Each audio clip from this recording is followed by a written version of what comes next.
13 വർഷത്തെ കാത്തിരിപ്പിനൊടുവിൽ വീടിന് കെട്ടിട നമ്പർ ലഭിച്ചതിന്റെ സന്തോഷത്തിലാണ് തിരുവനന്തപുരം കരിക്കകം സ്വദേശികളെ ഉഷ ഗിരീശൻ ദമ്പതികൾ.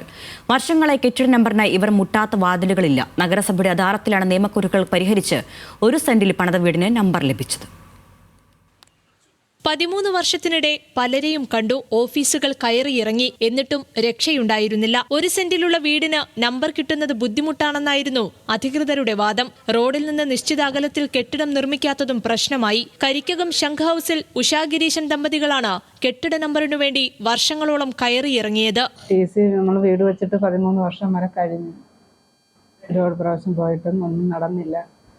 അങ്ങനെ ഇപ്പോഴും അദാലത്തിൻ്റെത് അറിഞ്ഞ അങ്ങനെയാണ് ഇപ്പോൾ അദാലത്തിൽ കൊടുത്തപ്പോൾ അത് ഉടനെ തന്നെ അത് പാസ്സായതിൽ വളരെ സന്തോഷം. തുടർന്നാണ് നഗരസഭയിൽ അദാലത്ത് നടക്കുന്ന വിവരമറിയുന്നത്. നമ്പർ ലഭിക്കുന്നതിനായി അപേക്ഷ നൽകി. അദാലത്ത് വഴി മേയർ ആര്യ രാജേന്ദ്രൻ ഇടപെട്ട് കെട്ടിട നമ്പർ അനുവദിച്ചു. ഒരു സന്തോഷം ജീവിതത്തിൽ ഒന്നുമില്ല. കാരണം നടക്കാതിരുന്നൊരു കാര്യം നടക്കുമ്പോഴത്തേക്കുള്ളൊരു സന്തോഷം ആർക്കായിരുന്നാലും ഉണ്ടാവുമല്ലോ. ശരീരം തളർന്ന് കിടപ്പിലായ ഗിരീശനെയും ഭാര്യ ഉഷയെയും കണ്ട് സന്തോഷം പങ്കുവയ്ക്കാൻ മേയർ നേരിട്ടെത്തി. 13 വർഷമായി നടക്കാത്ത ഒരു കാര്യം അദാലത്തിലൂടെ നടന്നതിൽ അതിയായ സന്തോഷമുണ്ടെന്ന് ഉഷയും ഗിരീശനും പറഞ്ഞു. ന്യൂസ് മലയാളം, തിരുവനന്തപുരം.